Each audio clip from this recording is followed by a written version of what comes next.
I'm Holly Constant. And I'm Madi Maxxxxx. We really love Parks and Rec, and we really love behind-the-scenes details. So we're researching everything from DVD extras like deleted scenes and commentaries, plus interviewing cast and crew who actually worked on the show. We also bring on guests and friends to geek out about everything parks. So join us, you tropical fish. This is literally the best Parks and Rec rewatch podcast. We're your park pals. There's a park and some pals, and there's also therapy too. All right. Okay. Let's go. Let's do it. I'm doing it. Okay. Okay. Hello, everyone, and welcome to Park Pals. Thank you so much for being here. We're doing Win, Lose, or Draw, which we've been waiting forever, but also we have Madi back. Oh, my God. Yay. I'm here. I'm still alive. I still exist, and I have survived the first 4 months of motherhood, but I don't know if you can hear my child screaming in the background. I can't hear it. Oh, good. So it's not coming through, but hopefully he gets his bottle and he chills. But yes, that has been my life. But I'm so excited that I was able to come back for the season finale because I was here for the beginning of the season, and I really wanted to be here to close it out. So I'm excited. I know. And I mean, for those of you new here, I don't know who is listening to this, really, honestly. I can't ever tell still to this day. I don't know who's downloading or listening. But if you are listening, thank you so much. And it means like beyond words. But if you are new here, you know, from our picture, Madi was the OG co-host. So I'm just saying. And then, you know, we'll kind of be doing what we have been doing as far as, you know, I'll have other co-hosts too, because, you know, the baby is the most important thing in the entire world. So we were just saying this too, but to all the other mothers, first of all, happy Mother's Day. First Mother's Day weekend for you, Madi. Oh my God. I'm excited to hear about what you're doing. Are you doing anything? Or you said you had plans, right? Yeah, I think we're going to go out to brunch, and then I think Ivan's mom is going to be here too. So we'll probably do something for her as well. Okay. And I'm sad my mom's flying, so I can't do anything for her, but I was thinking about maybe having Randy go out and get some flowers for me and have them ready at the house for her when she gets back to Singapore. Absolutely. So. Where is she going? She's going back to Singapore. So she was just here for Connor's graduation. Okay, gotcha.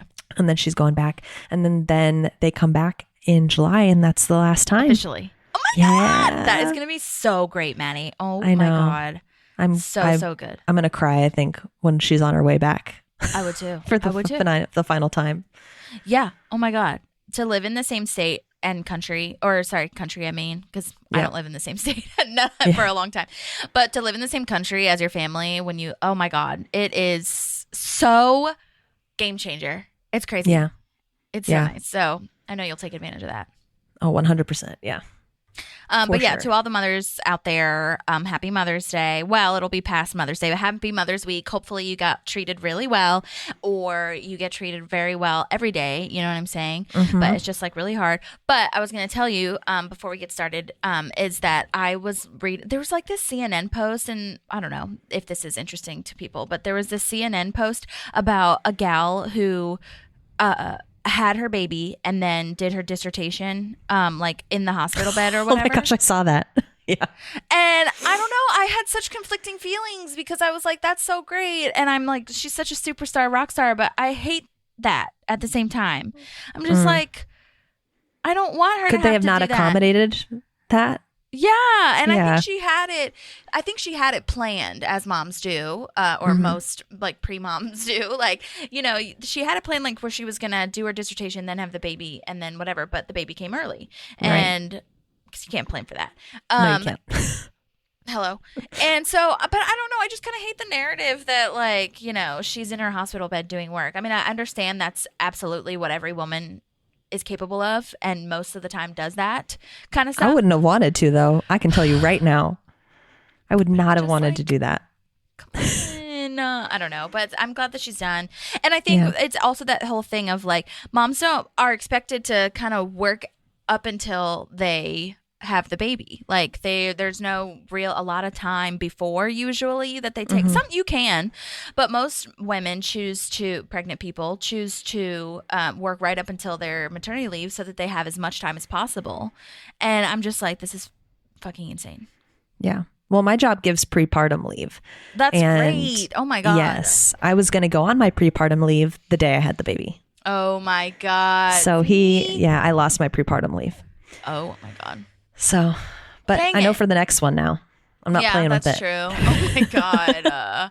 That is so crazy. But yeah. I mean, how long did you have technically? Was it 3 months total? There are 3 months maternity leave, and then there would have been 2 weeks of prepartum. Okay. Gotcha. Yeah.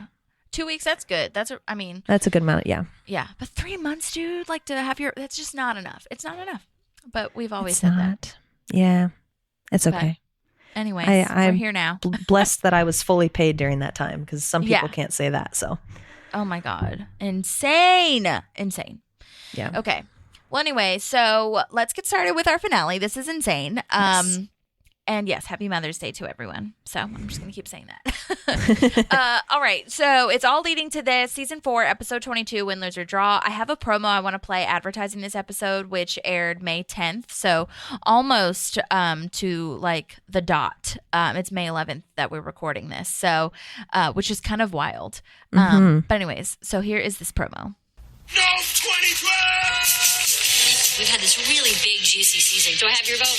No. The season finale, it's been so much fun. If you're a fan of the show, I think you will be so pleased at what happens. Leslie, we did it! Yeah! The fans who like our show love our show. The writers always come up with such great surprises. What? It's a trick. It's just kind of flattering to be here and then to have all these great writers. It's really terrific. I think at the end of the day, the reason why maybe people are responding to the show is because they just have started to like the characters. They work with the same bunch of weirdos, and everybody can relate to working with people that you have nothing in common with. Emergency meeting. I need everyone to gather around me in order of how much I trust them. Anyway, that was it. But I thought it was so cute to hear them talk about it and to like think back to when they were first airing this, you know? Yeah, that's crazy. Very exciting. And it's so true. I feel like we really are starting to love these characters. If we were a first timer, we're starting to see them meld together, mesh together. And so now people are really invested, you know what I'm saying? And invested in seeing Leslie's, trajectory here too, which is amazing. It is. Love that. That's cute. Also, did I finish my sentence about my brain's a little all over the place, as you can tell. Did I finish my sentence about so we'll like continue doing what we've been doing? Yes. Okay. And I'm going to be hopping on when I can. Yeah. But we're going to have some guest hosts just in case. Okay. Because the baby comes first. Yes, because the baby is the priority. Okay, I did say that. All right. I was like, what did I? Because I got off on my Mother's Day tangent, so I wasn't sure. But anyways, yeah. So we'll have some really cool other guest hosts and stuff like that, and still do interviews and stuff. And Maddie, you be able to come when you want to. But I will say, because I mean, I know you probably know this, but you're my favorite co-host. So you're my favorite co-host. Okay, so it sucks, but also priorities, boundaries, and that is just such an important thing to do. I feel, Yes, and I'm grateful that I have someone in my life that supports it and understands. Yeah. Oh my God. Okay, so this was written and directed by Mike Schur, who was nominated for an Emmy for Outstanding Writing in a Comedy Series for this one. He was, I was thinking about it too. He was against, this Parks and Rec ran against Louie, Community, Girls. Amy Poehler for the debate episode was also nominated during this time. Also a phenomenal episode. So good. So they were both nominated that year, and Louis won for the episode called Pregnant, which I don't know that show. I've watched a handful of episodes, and they are funny, but I don't know that show enough to know what the names of the episodes are. So if you watch that show, that was the name of the episode that he won for. But I was like, oh my God, what a slap in the face. He was on our show first. He was he was Dave, okay? Hello? He was Dave first before he was Louis. Yeah. But anyways, and I was just kind of thinking, like, it's wild. I was looking at the winners for the previous years, and I mean, The Office, Goodbye Michael, written by Greg Daniels, was nominated. And Modern Family won, which is still an amazing show, but I don't know how Goodbye Michael didn't win. Like, that's nuts. Yeah, that song. Excuse me, that song in the end. Oh my God, it's kind of wild. So, anyways, Okay. So yeah, I was just thinking about like TV, and at this time, I just feel like it was such a golden hour of TV. You know what I'm saying? Yeah. Like with Modern Family, 30 Rock, Parks, The Office, all that kind of stuff. Girls, Community, like I was just saying, it's nuts. So it's just interesting how our media has changed so much. Like we don't really have that right now. Like Yeah. the I think it's network gotten shows. oversaturated because you can stream so much. Yeah, it is the streaming. Yeah, totally. Okay, well, I have summary written, and now we're getting a live one. Very exciting. Yay! Live summary. Okay. Today is the day. It's time for the city council vote. Come along as Leslie fulfills a lifelong dream. Chris fulfills some needs. April and Andy think about their dream jobs. And the rest of the gang stands by Leslie, win, lose, or draw. Yes! Except for Jerry, who fucking forgets to vote.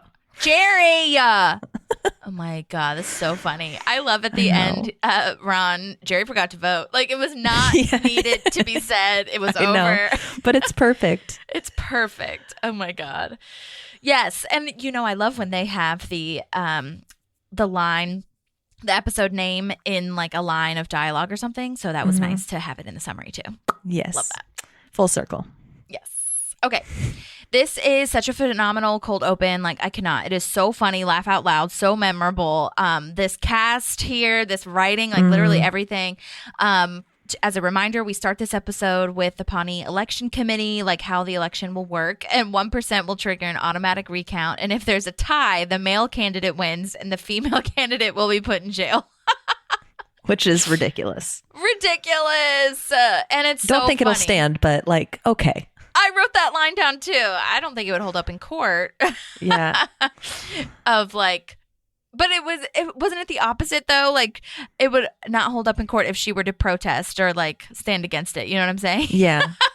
Oh my gosh. The actor who plays this is Randy Kovitz, and he's known for playing in The Fault Within Our Stars. He's in Aquafina, or Aquafina is Nora from Queens. Have you heard of that show? No, but I know need to who watch- Aquafina is. Yeah, I need to watch that show. It looks so funny. And another show called Unsinkable that's out this year, I believe, or it came out already. I can't remember. But he's been around, and I thought he was so funny and great. And surprise, he sent in a voice memo. Yay. So exciting. And he did it so quickly. So Randy, if you're listening, thank you so much. I feel like Randys are always very good guys. I don't know a bad Randy right now. But yeah, if you're a bad Randy, get out of here. I love Change the your name. Randy in my life. Yeah. Okay, so Randy, thank you so much for sending this so quickly, because it was not like, I don't know if I think I gave a deadline, but it was just like quick turnaround. So I was just really happy that he was able to get it to me. And it was like, I think he even sent, that's what it was. He sent it before I even had asked the questions, but he literally answered everything that awesome. I like before I asked. I mean, it's pretty standard what I ask, but still. Anyways, okay, so here's Randy. Hi, this is Randy Kovitz. Thanks for asking me to participate in Park Pals in your podcast. I appreciate it. Working on Parks and Recreation was a really cool experience for me. My wife and I had actually moved out of LA, and we were living in Pittsburgh. I was teaching at the Carnegie Mellon School of Drama, and actually self-tapes had just become a thing. They weren't really used a lot back then. They really became huge during COVID, but back then they were rare. So I had a chance to audition for Parks and Recreation, and I did a self-tape on a Wednesday. And then on Thursday, I was teaching in class, and my phone started blowing up from my manager saying that I needed to call, and I never take calls during class, so I didn't really think much of it, but then I realized maybe I should. So I took a break and I called them, and they said, they want you to do this role on Parks and Rec. You have to be there tomorrow at 10 a.m. on the set to shoot. And it was 4:30 p.m. in Pittsburgh. So I wasn't sure what to do. I didn't even have my car. My wife came and picked me up, and I said, I don't know if I can get a flight. I don't know if I should do this. And thankfully she said, no, you have to do this. This is a big show. So we went home. I couldn't book a flight because it was too late. You can't book online so close to when the flight takes off. And it was raining, and I threw some things in a suitcase, and we drove to the airport. And on the way, I got on the phone to an airline and booked a ticket. and I didn't have a place to stay or anything. So I called a few people while I was waiting and didn't get a call back. And I was changing planes in Atlanta, and finally got a hold of my friend, Kevin Carlson, who's a wonderful puppeteer out in LA, actor as well. And he said, yeah, sure. So I said, well, I forgot your address. Can you give it to me? And he said, no, I'll pick you up. So I got in about midnight. He picked me up. I had learned my lines on the plane, and we got to his house. I fell asleep about 1. And of course I was on East Coast time. So I woke up about 4 a.m. And eventually he got me to the set, got me to the Radford Studios at about a little before 10. I went to wardrobe, went to makeup. I met Amy Poehler briefly.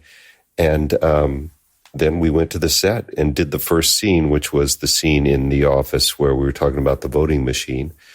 And that was really interesting for me because I'd never worked in that way before. I've done a lot of sitcoms and other things, but the way that's shot in that style that they shot The Office and a few other shows was new to me, with 2 camera people on rolling seats, rolling around, kind of just seemingly doing whatever they wanted.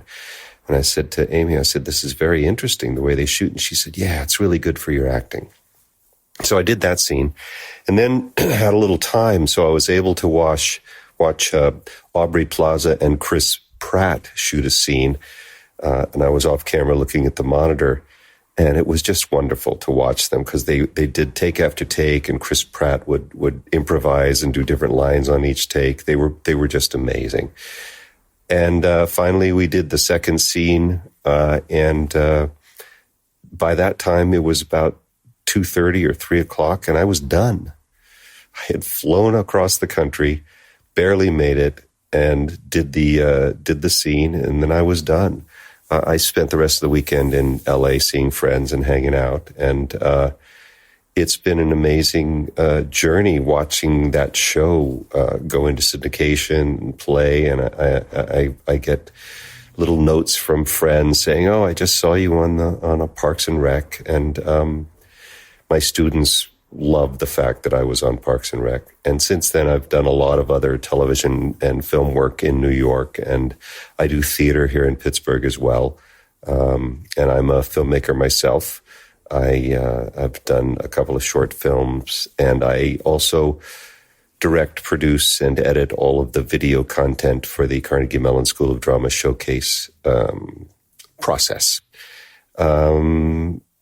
So what else can I remember about the day? Well, everybody was pretty welcoming.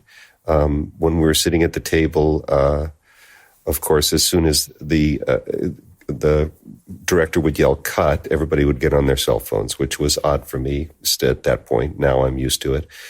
Catherine Hahn, as far as I'm concerned, is a comedy goddess, an acting goddess. In fact, she just was amazing, had incredible energy, was very friendly, and just had a vibe that was so real and genuine and yet very, very funny. I liked her very much, and it's been amazing to watch her trajectory since then. She's become such a big star. Adam Scott was very nice. Everybody was terrific. Mike Schur, the director, was very welcoming and very open to questions and things.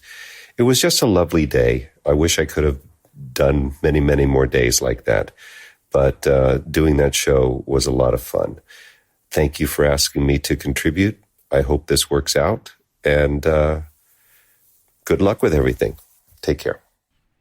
Yay. Thank you so much. Yeah, that was awesome. Great information. I love the backstory of how you got there and everything. And it sounded like you didn't have to do an audition. Yeah, he was just asked to come out and do it. Well, that's what I understood. I think he did a self-tape. Oh, that's right. That's right. Yeah, I think he did a self-tape, and he was saying like they weren't as, prevalent. I don't know if that's the word. They just weren't as used or whatever. And so that must have been really interesting. But yeah, that's amazing that he got out there. I don't know, to just drive to the airport. I've never had to do that. Just drive to the airport and hope there's a flight, and it being raining and then not having anywhere to stay. But shouts to his wife for saying you got to do this because it's such a good experience, and he did such a great job. I mean, this was so funny. Perfect. Yeah. And especially at the beginning, like that's a huge part of the show. You know what I'm saying? Mm-hmm. And like the way he played it so straight, and I think that was. They always say that, especially in this kind of show, that you want to play it straight so that it comes off as funny because like these people are real people that really believe this. It's like what they're saying. Like it's not going to hold up in court because you're a lady and it was a tie. Yeah.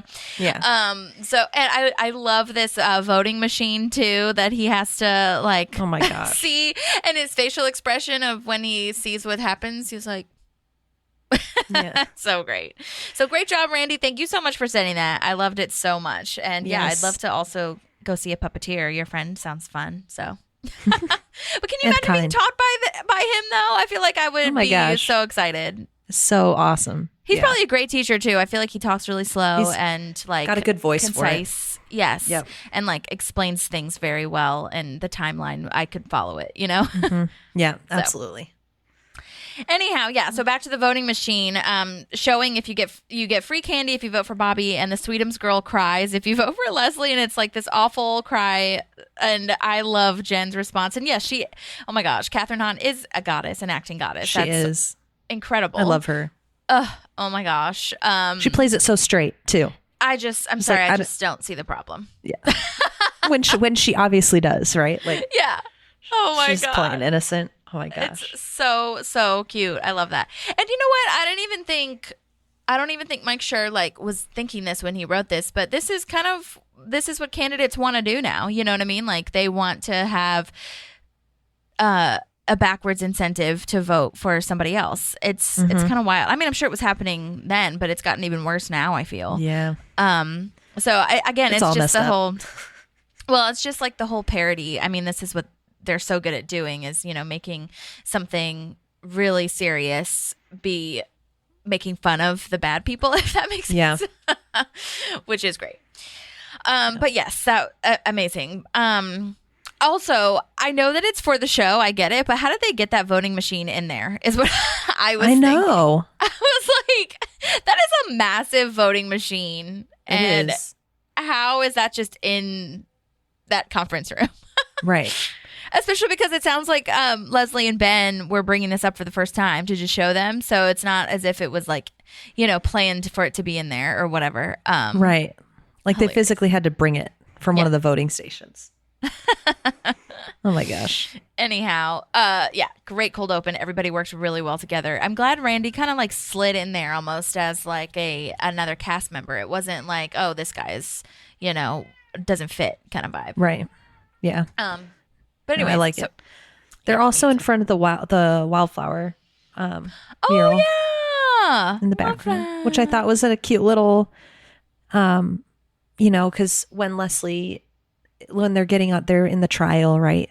That's what that's where he's sitting or she's sitting, right? They talk about the wildflower mural. Yeah. And it's like where they meet and it's like their thing. Yeah. And now they're sitting here at the end of this road that they've been working on together. And it's like there. And then it comes back to when they get married. Yeah. Oh my God. I love that so much. Well, and then also in the trial, she says to look at the, at the ugly man. He says, look at the ugly man. Yeah. The monster. Anyway, so Leslie has only slept 9 hours over the past 4 days. Oh my God. How is she still standing? That's an average of 2.25 hours a night. And I can attest to it sucks. That's awful. Yeah, and you can't function. Oh my God. No, yeah, of course she's eating her phone with cream cheese on it. Yeah, this is not a bagel. Yeah. That is so funny. Leslie / Amy Poehler does a great job in that scene. Yeah. And it's really cute in the deleted scenes. This scene originally starts with Leslie trying to make a speech and she just can't stop crying. And So Leslie cute. is, and they're, I think Tom or Ann or somebody is like, again, because she's, it's kind of planting that seed of like, this was their thing too. It wasn't just her. Like, she really appreciates how they all came together for her, Yeah, they Which is rallied. amazing. Also, I noticed that the espresso machine is still there in the back that Jim Barkley bought behind Tom when he's making his speech, like in the actual aired version. I love it. Yeah. I love that she chose JJ's for this. I think it's so telling of her, right? If people hit this milestone, they're like, let's go celebrate. Let's go do something fancy. And to her, it's, I just want to be with my friends at JJ's Diner. Yeah, absolutely. Oh my gosh. And plus, like, everybody can order something there. They're all familiar with it. Yeah, totally.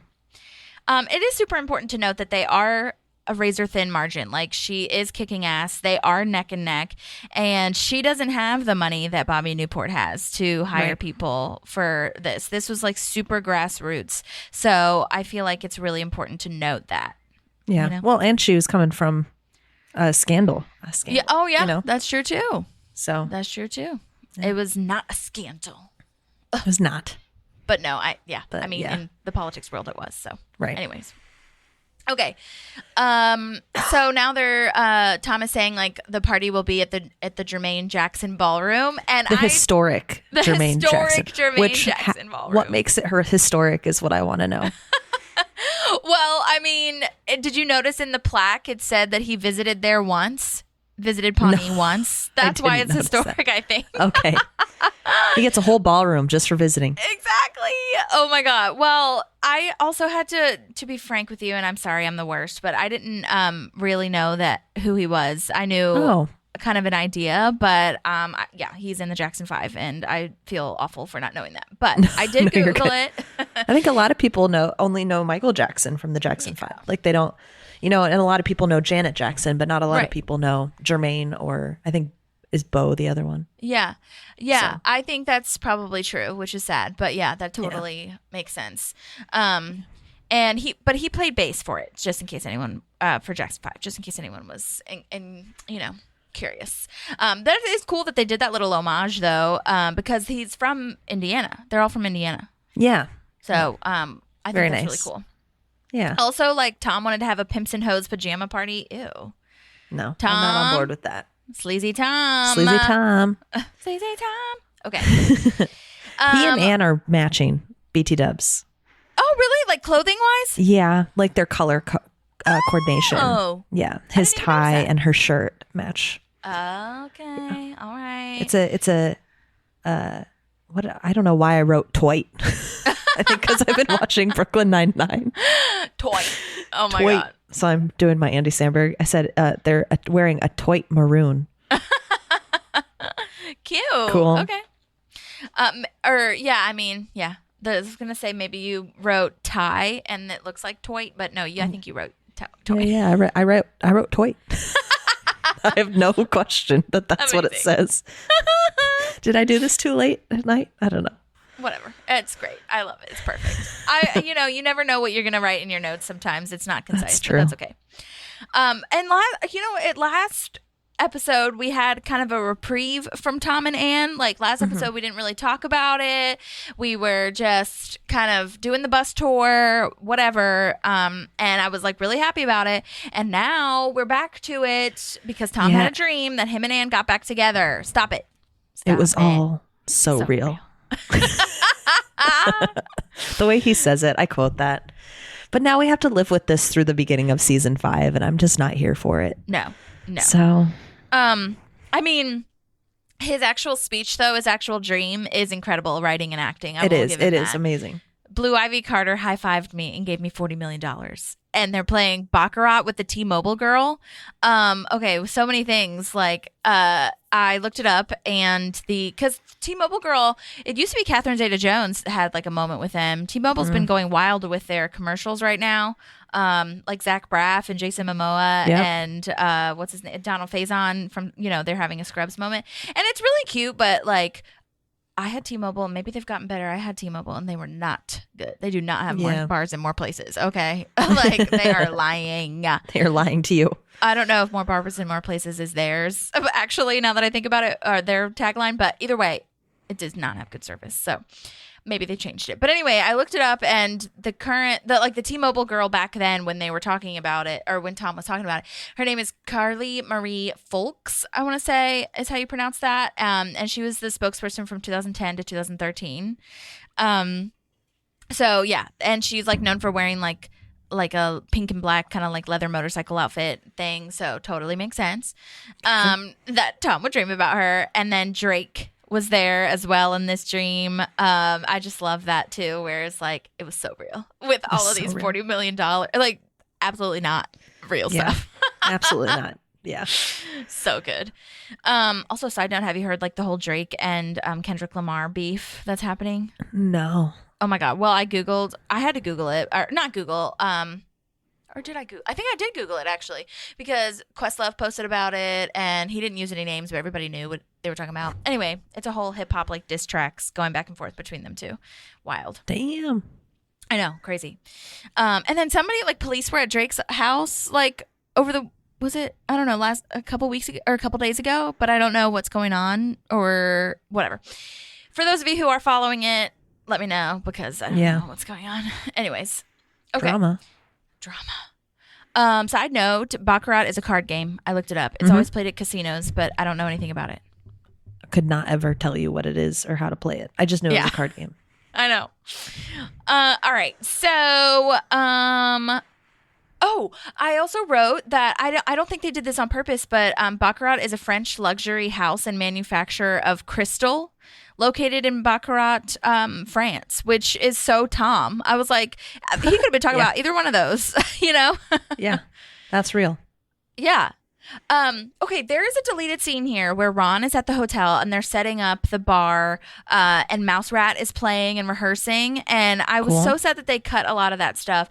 And Dana, the bartender that we see later, that Ron knows by name, to request his Lagavulin and stuff, she ends up having lines, and she was so great, and I'm really sad that they cut her. Like, she was really natural and like not overacting it, like super confused bartender vibes of like, he brings his own whiskey, by the way. Like, he brings his own whiskey. He brings it in a briefcase, and I'm gonna play the scene in a second too, because at the beginning you hear guitar noodling, and that's Burley, and yay. Practicing guitar and Mouse Rat and everything. And then we get to this scene where Andy gets a phone call from April that the computer thing is happening, and so yeah, I just wanted to set up the scene. But okay, let me see. You guys, April's in trouble. I have to go. If I die before I get back, Rivers, you're the new me. Chang, you're the new Rivers. Burley, you're out of the band. I'm the only one who likes you.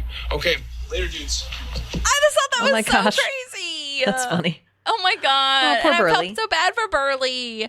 I know. It was nice to see the band like having a little bit more presence. I mean, in the deleted scenes, I get why they cut it just for timing, but I was like, that's so hilarious. And I've seen this picture. Burley's face is like, was cut out. Like, I've seen that picture, like that promo of Burley, and I'm like, where is that? And yeah, that's what it is from. It's like cut out. And I don't even know. I wonder if I have the picture. I'll post it. I'll send it to you. But he's like holding the guitar, and he's wearing his shirt, his Leslie Knope shirt with like the flannel over it, and he holds the guitar that Andy, like, he has one on his body, his guitar, and then he's holding the guitar that Andy just handed to him, and he's like, what? Like, really feeling sad and like, you're the only one that likes me?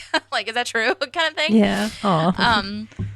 But and then shouts to Burley, because Burley's so cool, and I'm such a fan of him, both as an actor and a person. He always reaches out to me, tells me about his memories on set, and just the nicest dude. And I wanted to read an email, because he did reach out after I asked him like what was going on, and he said, super fun episode to shoot. I stole that Nope campaign t-shirt, and I was like, honestly, I would have too. Yeah, you should be able to just keep it. I don't understand. Yeah, so thank you, Burley, for sending that. What else? Oh, yeah, I was going to read some other stuff, but, okay. He said, I love shooting these big event episodes because the cast would basically just hang out and chat between setups. So warm and friendly. Rashida's an old pal from college, so we would catch up about life. Right. I totally forgot about that. And then he said he hung out with Mike Schur all day watching the sausage get made. Great, confident vibe. And then he said he thinks there's a thing where they shot an alternate ending where she lost the election just to make sure nothing leaked ahead of time. And I was like, oh, interesting. That's cool. I know. I wonder if that's true because, or maybe shooting that thing where she like lost or whatnot could have been a nice like, I don't know, fail-safe kind of thing, you know, where she almost loses. But anyways, she said, what did he say? Oh, I was telling him that I found the deleted scene footage of him like being cut from the band. And he said, I'm so glad you found that cut footage. I'm the king of being cut, trying not to take it personally, LOL. He said he had a few lines in Ford v Ferrari that got cut. And the one that he improvised apparently made it into the final film. I haven't seen that movie, but he said there's a line where he said, hot damn. And it stayed in there. And I was like, that's oh my awesome. God. Okay, well, now I want to watch it. I really want to. I love Matt Damon with my entire being. Yeah. I can't say that too loud I because know you Adam do. gets upset. Whatever. I He know. likes Kristen Bell. Yeah, he does. He loves Kristen Bell. Yeah, he understands. No, but I love Matt Damon, so I really want to watch that movie. But I'm also super into Formula One now. Oh. And I don't know if Ford versus Ferrari is Formula One or if it's like Indy 500 or whatever it is. But I'm like, I will watch it for the history of this stuff. Yeah, totally. Isn't Adam Driver in that one too, Ford v Ferrari? It's Christian Bale is the other lead. What am I'm thinking something. I don't else. think Adam Driver's in it. He could be, but he's not one of the main two people. He's in another movie, another car movie, I feel, and he had to like he looks really different. I want to look up what he's in. What is it? It's a movie literally just called Ferrari. Oh, weird. And that was last year. It's a biographical sports drama film. All right. He plays Enzo Ferrari, like the one who started Ferrari. So anyways, okay, sorry. So that's back cool. to Burley. He has a lovely show on YouTube that's up. It's called Grip and Electric, and I actually love it so much. I'm going to post it in the show notes. I watched a couple of episodes that he did, and it's really good. I wish that it like got more traction. He said shot as a spec pilot, which I then repurposed or re-edited into a web series. What might boggle minds is the cast is pretty stacked. Henry Thomas, who was in E.T. Fall of the House of Usher. Lynn Shay was in Insidious. Janet Varney, The Legend of Korra is what Janet Varney was in. My wife, Meredith Bishop, who we did talk about this. She's in The Secret World of Alex Mack back in the day. Izzy Diaz, Snowfall telenovela, and Burl Mosley, who was in Crazy Ex-Girlfriend in Your Honor, those are very current shows. We got recommended by the New York Times and Tube Filter, which are the creators of the Steamy Awards. And he was like, I'd love to get this thing another life. And I was like, I wish I could help you somehow, but all I can do is share about it. So I'm going to share about it. It's really good. And it's called Grip and Electric because it's about like Grip and Electric crews on sets.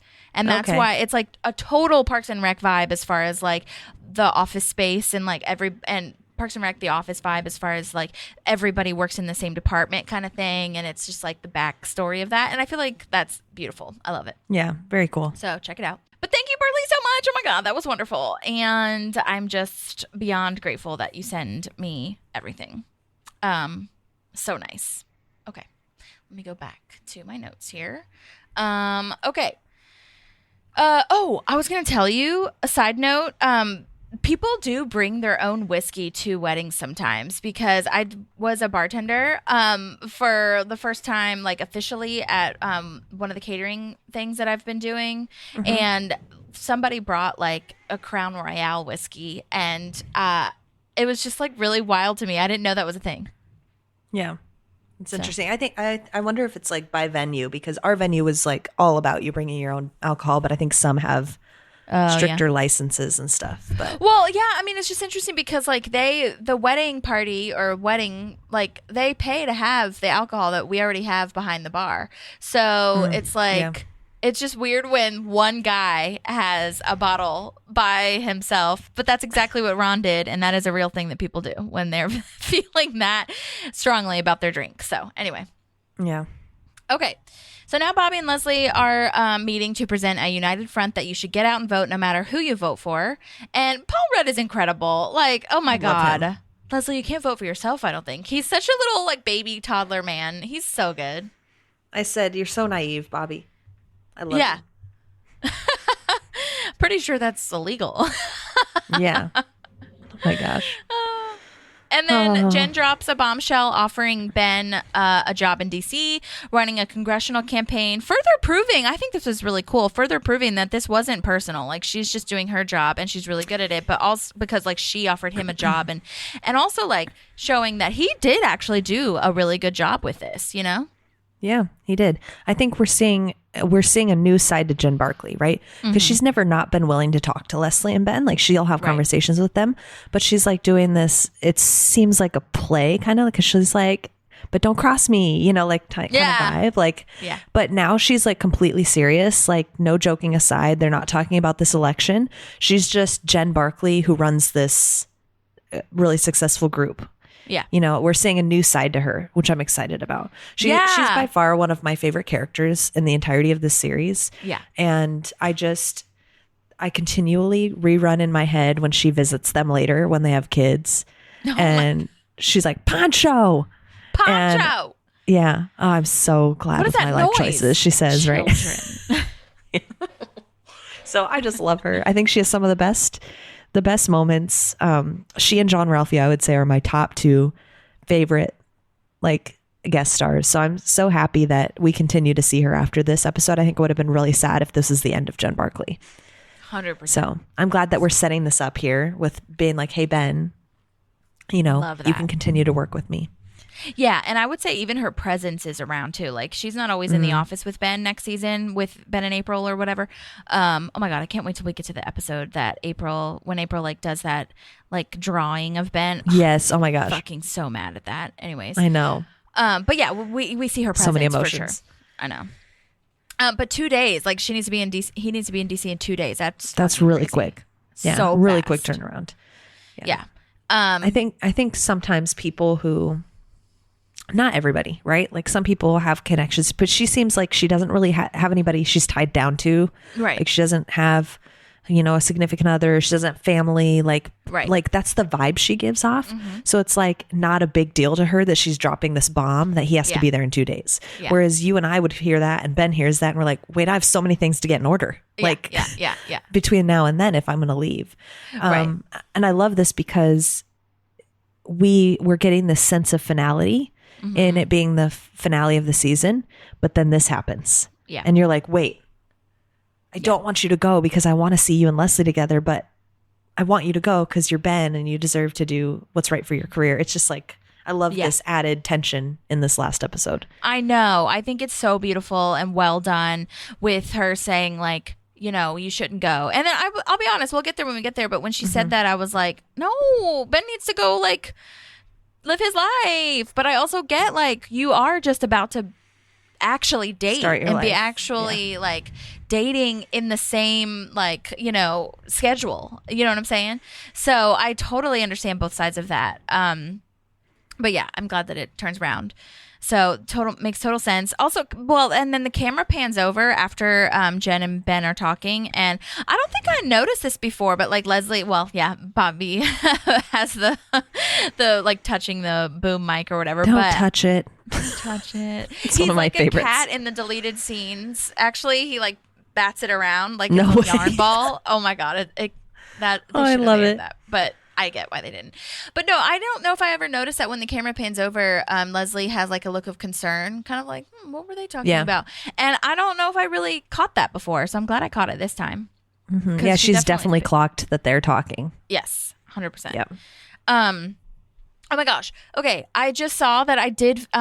I thought, when I was talking about bringing the Lagavulin, I thought that I just didn't record that deleted scene, but it is here. So I'm gonna play it for you right now when he brings the Lagavulin to Dana. That's good. That's Burley. Do me a favor there, Dana. Reach into that crate, pull out a bottle of single malt scotch, pour me 4 fingers of it, and throw away the cap. Sorry, I only have blended whiskey. Why?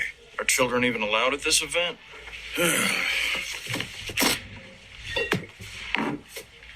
Nobody touches this but me. It's been a long, hard-fought campaign. I have been forced to do many things I don't enjoy, like write things down and speak with people. But now I'm alone. I have my favorite whiskey. Things are looking up. Bacon wrapped shrimp? Thank you, ma'am. I'll take it from here. Oh.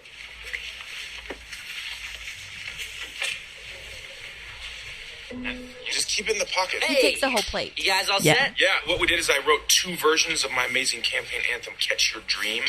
If we win, I sing Catch Your Dream and shackle it to your heart. But if we lose, I'm just going to sing Screw Your Dream, shackle it up its own butt. So, Well, I hope she wins. gosh, me too. We all hope that. Bro! Honey? No. And then that's where the Burley scene is, where he's like, you know, if Chang, you're this, and they're moving things around, saying that Burley is not really liked in the band. Yeah. Aw. No, that's Okay. great.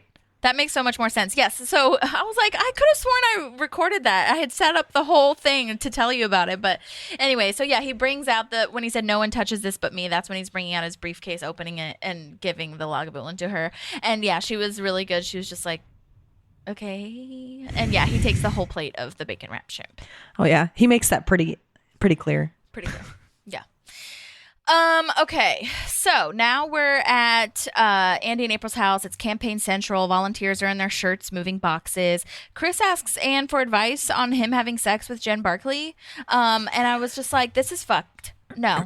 This is not appropriate. This No. is not the person you should be having this conversation with. Like, you should not go to an ex-girlfriend who literally, like, what, 2 or 3 episodes ago you were trying to get back together with Literally. during Swing Vote, right? Or no, that when they were swing team, swing team, Yeah. right? Mhm. Spin team. Spin team. Thank you. I was like, why is swing in my head? Anyway. So anyway, I think this is awful. I think Chris is off his rocker. I think he has no semblance of understanding of relationships. I think he's gone downhill. The Chris we met was very professional, very put together, someone I could definitely see Anne with. And I think we've hit a point where I'm like, I can't see Anne with this person because he's just he's not having like a mental breakdown now. He's Yeah. having his like come to Jesus. Well, he's in the process of getting to his come to Jesus moment of Right. not being able, like right now he's just depressed. He, like you said, he's off his rocker. He doesn't know how to handle having mental issues, I feel, which makes Right. total sense. But Yeah. okay, I'm going to play a scene for you. But it doesn't change anything, but I just want to play a scene for you on why he thinks this is okay to talk to her about this. Okay. I found you, and we dated, and then we broke up. And recently I came to you and I told you that I still have feelings for you, but you did not feel the same way, and I've gotten beyond it, and now we're best friends. Oh, I might actually say that Leslie's my best friend. Mine too. Can I ask your advice on something? Okay. So he thinks they're best friends. Again, like you said, off his rocker, not really comprehending the situation, but it's total Chris Traeger vibes of like, everything's positive. I love you. You love me. We're best friends, Yeah. But It's just uncomfortable. I would it's so hate this uncomfortable. conversation. no, it's like ridiculous. And like you said, I just don't think it's good of him, even if, I don't know. It's just, I could get more dynamic is behind it if he was trying to date Jen Barkley and he was like, I'm really maybe. struggling with what the next step is. Still, I don't think you should be going to your ex-girlfriend for this at all. Even if you consider yourself friends, especially since like literally 2 episodes ago, you were like wanting to get back together with her. Yeah. But the part that makes it even like, what are you actually doing right now is that he's asking, like he's making sexual comments and he's like, we did it and then we did it and then we did it and then we did it and then we did it all last night. It's like, bro. Yeah. I know. Which is like, it's so, I mean, as the show and as like Chris Traeger, it's fucking hilarious, obviously. And Right. that also, that comment about them doing it so much shows like Jen's and Chris's stamina and all that stuff, which is freaking hilarious to like, just have that in your mind. But yeah, from the show or for like the actual, perspective of their dynamic, it's fucked up. Like, like you said, even if they were like even if he was gonna date Jen Barkley, no. Yeah. No, you don't do that. It's no. No, Not about it. Stop it. And this is where we, so the co-host of the Citizens of Pawnee podcast, Brian, who has done a couple of episodes with me, we've talked about this too. And it's so nice to see or to hear from other people that they're not like the hugest fan of Chris right in this little section. You know what I'm saying? But like, and by this section, I mean like this season, ? Just because. Pretty much. You know, like with the dating Millie thing and like saying fucked up sexual comments to Jerry and like all that stuff. And like, again, his intentions are good. I'm not denying that part. His intentions, I think, are really well set. But on this one, though, in particular, I just don't think he even thought about his intentions, to be honest. Yeah. Like, he wasn't really thinking about anything. So, but yeah, Brian kind of was talking to me about how he agrees because he was talking about the trial of Leslie Knope. And remember how mad we were at Chris for dragging this out and calling 800,000 witnesses when it wasn't necessary. You know what I'm saying? So like, anyways, moving on. Frustrating. If you want to, do you have anything else to say about that? No, I don't. I just that I noticed that they're in Andy and April's house and we don't ever go back to their house, right? Oh, we don't? I don't. Maybe I'm crazy, but I'm pretty sure we go to keep an eye on it. Yeah. I don't know if we go back there. So I don't know what they're doing. It looks like they're setting up, Yeah. They're like stuff. taking down stuff. So they're taking down stuff. That would make sense. Yeah, they're taking down the campaign stuff. So before that, and that's a great question because before that, there's a deleted scene where Anne wants everyone to grab every single piece of paper that they can find to make a scrapbook for Leslie, and it's so cute. Nice. And there's this random napkin, like that a worker volunteer finds on the fireplace, and it says Steve, and someone almost throws it away, and Anne is like, "Don't throw away." I said every piece of paper, like everything you can find. And so the actor who plays that guy in the deleted scene, I like to, say everybody's name. Shout him out. Yep. Is named Mike Hanford, and he's a comedian. He's been in a few things, Comedy Bang Bang, that TV show called Love, Monsters University even, and he has a podcast and a band called the Sloppy Boys. I thought that was a fun band name, total mouse rat vibe. So check that out. And I feel like I recorded his scene actually. Okay, we need to collect every single piece of paper in this room and put it in these boxes. And if anyone wants to help assemble Leslie's scrapbooks, get a book and start scrapping. No, I said every single piece of paper. It's half a napkin with Steve written on it. This is Leslie Knope, okay? There is no such thing as trivial. Everybody in this room, find out who Steve is. Immediately. And Buckets. I'm so glad that I found. Okay, and then that's when Chris comes in.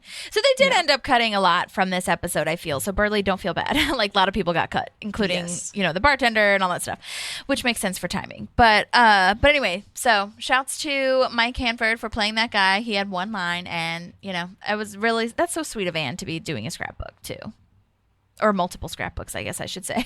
Yeah. Okay. So cute. Oh, yeah. This is where Anne talks about this. We already talked about that. So I wrote like a whole fucking paragraph about it. Just seems like he has really strange social misunderstandings on who he can talk to about certain things. You know what I'm saying? Like, it's just weird. But he's in a spiral and it is what it is. I don't know if he's ever had this many emotions or this many people even that he can rely on. Yeah. So, he's coming from that moving around all the time. So I'm wondering if he's even just struggling with, I have so many people in my life. What's each of their roles? Right. That's true. That's a great call. And I think that Anne does a great job here. Like, I feel like if I was in Anne's shoes, I would be like, wait, are you being serious? Like, I would actually wonder if Chris was being serious to ask me about that. But she gives a fine response, like, it's fine to sleep with Jen Barkley again, whatever. But Anne really got the short end of the stick on this campaign vibe, She did. I feel. She's in the wrong place at the wrong time. Yeah, and Rashida's acting here with her look to camera after he explains how many times they had sex or whatever is so good. It's so funny. Yeah. So now we're at the office. April's hiding under the table because she thinks she deleted all the files. She was supposed to transfer them to a thumb drive. It kept freezing. Andy tries to fix it. This is such a good Andy moment too, blowing on it like an Xbox or a Nintendo and then knocking it over. Accurate. I used to do that with our DVD player too. Yeah. Yep. And then just knocking it over and killing it. It's like, I just feel like he does that with so many things, like breaking the light switch when he's trying to get the birth certificate, all that kind of stuff. Yeah. Also, I had it written to, or I had it in my mind to ask, like, Do you think it's okay for Chris to be sleeping with Jen Barkley? Like, what's your thought on that? Like the whole because she's the campaign manager of the other camp. Yeah. I think once the voting started, I don't have anything necessarily against it. Yeah. I did think it was a little early when their campaign was done because there still was stuff that could have been done. Yeah. That just felt a little meh to me. But, you know. I don't think it. Yeah, I was not mad at him for doing it.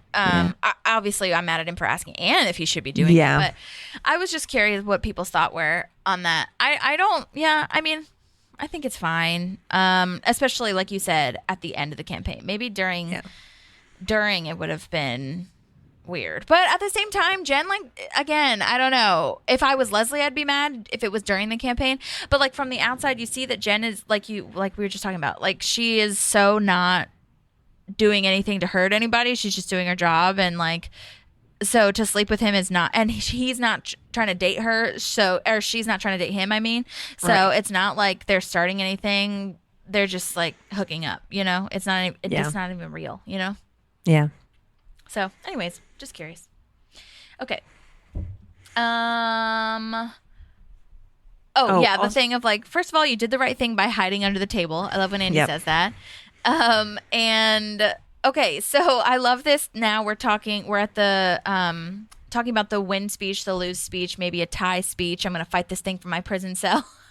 Hold on. I wanted to just say that this moment with Andy and April for me is like true partnership. Yeah. Because honestly, Andy is the last person anyone else would have called in that situation. And so true. For April, he's the first one she calls. Yes. And he's being Andy, but he's giving his 100% to help her. And how can I keep her mind off of it? And we just see it throughout the rest of the episode. But I just thought that was a beautiful thing because I'm sitting there, I'm hiding under a table. Like out of all the people in the show, he's not the first person I call, but I love that he's April's first. Yes, I do too. That is such a great point. Yeah, totally. Oh my God, so cute. They love each other. Babe, you had a crush on me. We're married. Gross. Oh my God. Okay, yeah. So the whole like, where I'm gonna fight this from my prison cells. She's like trying to figure out what speeches she's gonna make. Leslie asks Ben what he was talking to Jen about. He gets all weird. You have plenty of jeans. Yes. I love Adam Scott too. I love that line. I have that written down too. Yeah, I know. Adam Scott saying though, like nothing. It's nothing. It's nothing. Yeah. He's You're not so bad good at lying. This. Yeah, so bad at this. You can't. I was like, I literally have written, Ben, you can't play anything cool. Yeah, totally. I just love her line too. I'm just this whole emotion in this episode is so good. Like, as far as like, I'm just gonna go vote, fulfill a lifetime dream of mine. No big deal. No big deal. And we'll just talk about it. We'll just talk about it. Oh my God, though, the speaking of the emotion in the ballot box, I cried. I like teared up. I didn't like sob, but I definitely had tears in my eyes when she gets tears in her eyes and cries. And like, she's so good at it's so perfect with the tension, this accomplishment. It's so huge. Everything we've worked for. Amy's acting is just so good. And then the writing and like this such perfect writing and casting of breaking that tension with Bobby coming in and being like, yep. Can you help me? It's the pen came off the thing and the I know. Oh my God. It's beautiful. Like they're giving you that moment to be emotional, but bringing you back into the comedy of it. Like, yeah, 100%. In such a perfect way. And I just love this like show of this intelligent, wonderful woman who's worked so hard is able to, you know, really hit this accomplishment. And it's such a big deal. Yeah. And she still has patience for Bobby. Yeah. She was like, yeah, just give me a second, Bobby. Oh my God. Yeah. It's so emotional. It's so important. Oh my God. I love it so much. They did such a good job with that scene in particular. Is probably my favorite scene of this whole episode. Yeah. That's so good. Oh, so good. Other candidates on the ballot are Fondue, Phon Do, D-U. Fondue. That's so funny. Martin Lockheed and Tina Nabisco. I just had to point that out. Yeah. Okay. Oh man. I have a little bit of a backstory on this ballot. Leslie's ballot is the infamous butterfly ballot, is what it's called, that was used in Palm Beach County, Florida in 2000 during the Bush-Gore campaign. And it was super controversial about the accuracy of counting, which I didn't know if that was on purpose, like for this episode in particular. But it definitely tracks for the purpose of the episode if it was, because we don't know who won at the end. So, and the problem is that the dots are misaligned with what's written on the ballot. So there are multiple dots you can select. Like, it's like not in the same line. Like the dot where she has to put her pen in is not lined correctly with where the name is. Exactly. And people ended up voting incorrectly in that 2000 Palm Beach thing. Yikes. Ballot, and it's kind of wild. So people ended up voting for someone. I'm awful. I don't know who this is, but people ended up voting for Pat Buchanan instead of Gore, and they stopped the voting. But at that point, it was like such a huge mistake, and like networks kept going back and forth saying it's too close to call, which again I think might be like illustrated in this episode, because Purd says that it's too close to call. Blah blah blah. And so they did a recount after the day, after voting day, for that particular election, and you know it was just all based on actual events. So I wonder if it is like directly related, but it might be. I don't know. Yeah. So yeah, just wanted to share that, but that's crazy. That is so crazy, and you know, just voting in general, like how accurate it is. You know. Yeah. But anyways, okay, so the Jermaine Jackson Ballroom is where we are. So funny. Yeah, it says he was born in Gary, Indiana. Didn't know that. I don't know how I knew that, didn't know that the Jackson family, Michael Jackson, is from Indiana. But anyway, let's see. Oh my gosh, I was going to tell this story. So when my sister and I, just briefly, it reminds me this like visited once thing. It reminds me of when my sister, me, and my mom went to Cape Cod, and we stayed at this hotel that like on the website looked so fancy and like cute. And it said that like Julia Roberts stays here, blah, blah, blah. I think she literally had been there one time. Like there was a little thing on the at the hotel saying that. And I was like, that's so funny. And it was one of those ones too where it was like Olympic sized pool or something. And we got there and it was literally like the size of my room, like small. I was like, why? That's no. Misleading. No, not about it. Yeah, I just thought that was so funny. I think a lot of people, like especially small town things, like just use anybody's name to try to get them traction. So I just thought that was so funny.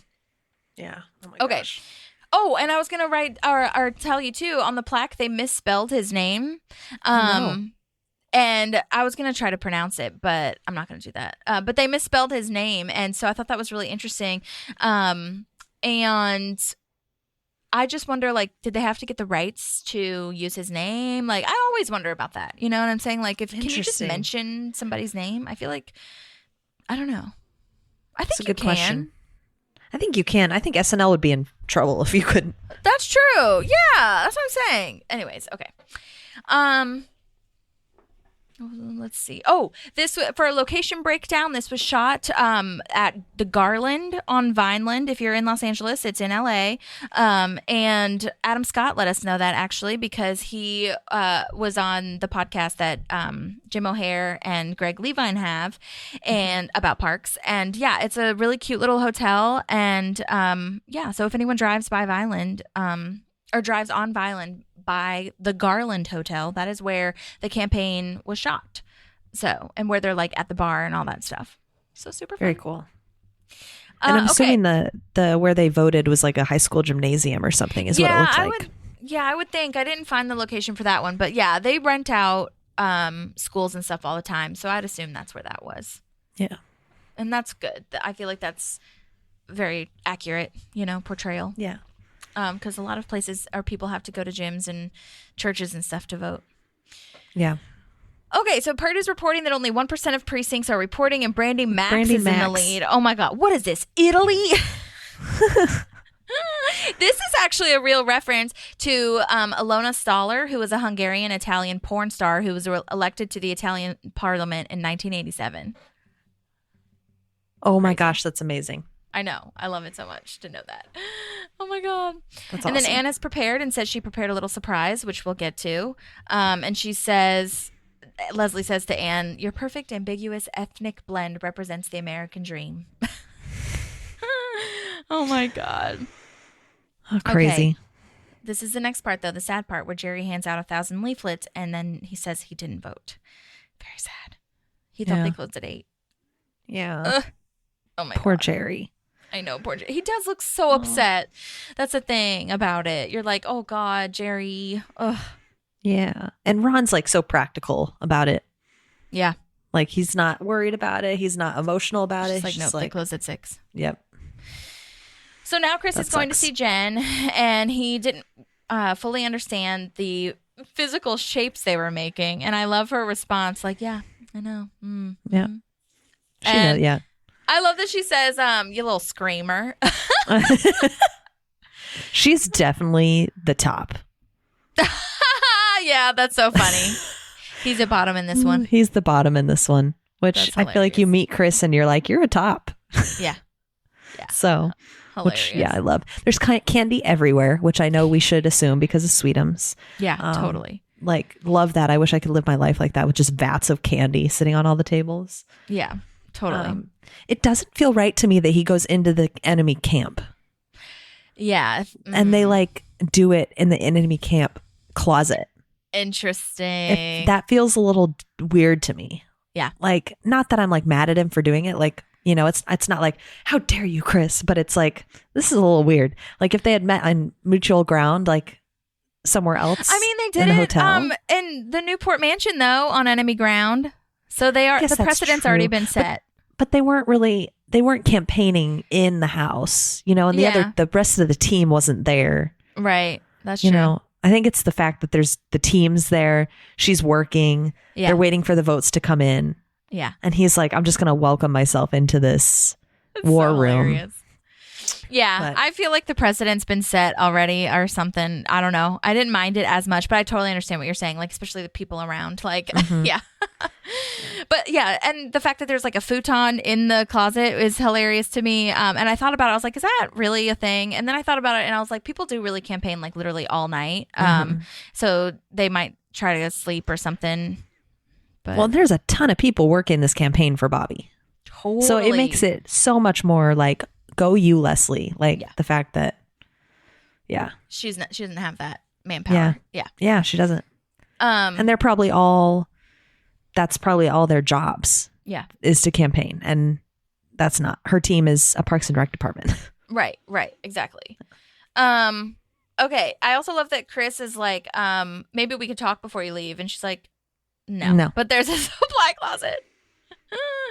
Oh my God. Okay.